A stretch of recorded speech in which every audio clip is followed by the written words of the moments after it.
اب میرے بھائیوں اگلی 2 آیات کے اندر بلعام بن بعورہ کا ذکر آنے جا رہا ہے. ہاں، علماء کے فضائل بیان ہونے لگے ہیں، لیکن علماء سو کے کہتے ہیں کبھی کبھی علماء کے فضائل بھی بیان کر رہے ہیں. دیکھیں اب قرآن میں جب آئیں گے تو ہم بیان کریں گے.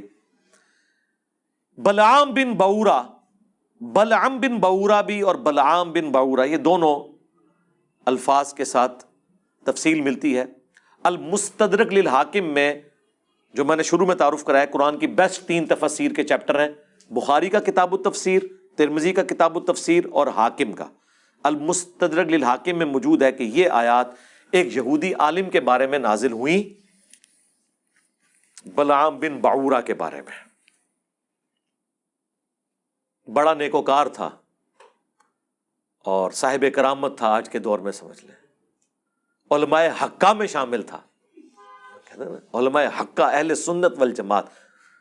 علماء حقہ تو لفظ ہی غلط ہے، حقہ نہیں ہوتا، حق ہوتا ہے، پیش بھی پڑھ سکتے ہیں حقہ. تو یہ علماء حق میں شامل تھا اس زمانے کے، لیکن دنیا کا کتا بن گیا. اللہ نے پھر اس عالم کی مثال کتے کی مثال سے بیان کی ہے کہ جیسے کتے کے اوپر کوئی بوجھ ڈالیں تب بھی وہ ہانپتا ہے، نہ ڈالیں تب بھی وہ ہانپتا ہے. اس کی عادت ہے، ہر وقت اس کی رال ٹپکتی رہتی ہے، وہ زبان باہر نکال کے رکھتا ہے. وہ دنیا کا کتا بن گیا عالم. ہم نے اسے علم کے ذریعے بلند کیا، لیکن اس نے اپنے آپ کو پستی میں گرا لیا. موسیٰ علیہ السلام کا دشمن بن گیا. اللہ نے اس کی مثال کتے کی بیان کی. اور نبی علیہ السلام کی حدیث ہے ابو داؤد میں، ترمذی میں، کہ میری امت میں ایسے گروہ پیدا ہوں گے جن میں بدعات ایسے سرایت کر جائیں گی جیسے ہلکا کتا کسی کو کاٹ جائے اس کے ایک ایک ریشے میں اس کا حلق پہنچ جاتا ہے. تو نبی صلی اللہ علیہ وآلہ وسلم نے اس امت میں ایسے فرقوں کا ذکر کیا جن کی ایک ایک رگ و ریشے میں بدعت گھس جائے گی، جیسے کتے کے کاٹنے سے حلق کود جاتا ہے. کتے کے کاٹنے کا کوئی علاج نہیں ہے، وہ ویکسین بھی اس وقت تک ہے جب تک کہ وہ وائرس ریڑھ کی ہڈی تک نہ پہنچے، ادروائز لا علاج ہے آج کے دن تک. تو اس پہ ہم نے عرض کیا تھا کہ وہ کون سا کتا ہے جو کسی کو کاٹ جائے اور اس کے اندر بدعات راسخ ہو جاتی ہیں. علماء، ظاہر ہے کہ کسی طبقے میں دین کے نام کے اوپر برائی کوئی کھلاڑی تو داخل نہیں کرتا، دین کا کسٹوڈین نہیں داخل کرتا نا. تو حدیث میں بھی کتے کی مثال اور ان آیات کے اندر بھی کتے کی مثال اللہ تعالیٰ نے بیان کی ہے بلعام بن بعورہ کے بارے میں. وَاتْلُ عَلَيْهِمْ نَبَأَ الَّذِي آتَيْنَاهُ آيَاتِنَا، ان کو پڑھ کر سنائیے اس شخص کا حال جسے ہم نے وارث بنایا تھا اپنی آیات کا، علم عطا فرمایا تھا. فَانْسَلَخَ مِنْهَا، وہ خود ہی اس سے پٹا توڑ کے نکل گیا. یعنی ہم نے تو اسے بلند کیا تھا لیکن اس نے نافرمانی کی روش اختیار کی. فَأَتْبَعَهُ الشَّيْطَانُ، تب اس کے پیچھے لگ گیا شیطان. فَكَانَ مِنَ الْغَاوِينَ، تو وہ بھی گمراہوں میں شامل ہو گیا. علم دیا تھا لیکن علم پر عمل نہ ہو تو علم کس کام کا؟ جب تک آپ اس سے فائدہ نہیں اٹھائیں گے. اس سے کوئی علم کو اللہ تعالیٰ کنڈیم نہیں کر رہا کہ وہ گمراہ اس لیے ہوا کہ علم والا تھا، نہیں، گمراہ اس لیے ہوا کہ علم کے باوجود اس نے اپنے علم کے مطابق عمل نہیں کیا. اگر علم نہ ہوتا تو وہ ویسے ہی گمراہ ہے، اس کا تو ذکر کرنے کی بھی ضرورت نہیں ہے.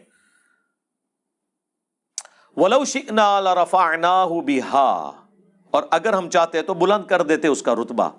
وَلَكِنَّهُ أَخْلَدَ إِلَى الْأَرْضِ، لیکن خود ہی اس نے اپنے آپ کو پستی میں گرا لیا. وَاتْبَعَ هَوَاهُ، اور اپنے خواہشات نفسانی کے پیچھے وہ لگ گیا.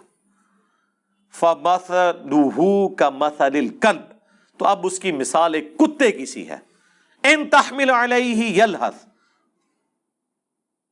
اگر اس کے اوپر کوئی بوجھ ڈالا جائے تب بھی وہ زبان ہانپے.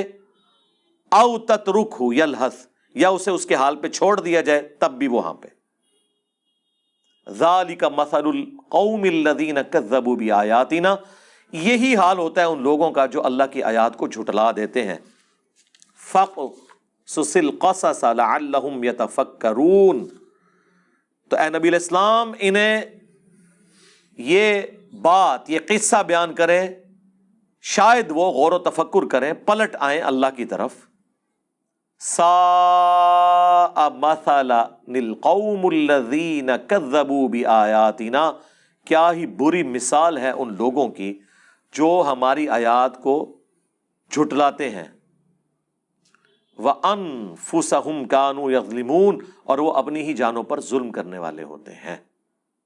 مَن يَهْدِ اللَّهُ فَهُوَ الْمُهْتَدِي، جسے اللہ ہدایت بخشے وہی ہدایت پہ ہوتا ہے.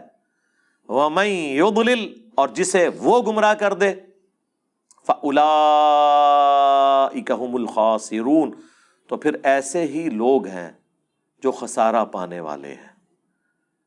اللہم اہدنا فیمن ہدیت، اللہم اہدنا الصراط المستقیم، صراط الذین انعمت علیہم غیر المغضوب علیہم ولا الضالین آمین. یہاں پہ یہ قصہ بلعام بن بعورہ کا مکمل ہوا. میں نے اس کے اوپر بڑی تفصیلی ایک ویڈیو بھی ریکارڈ کروا دی تھی، وہ آپ دیکھ لیں. ایک کتے کی مثال علماء سو کے لیے آئی ہے اور دوسری گدھے کی مثال. قرآن میں آپ دیکھیں یہ دونوں مثالیں علماء کے لیے آئی ہیں جو علم کے باوجود اس پہ عمل نہیں کرتے.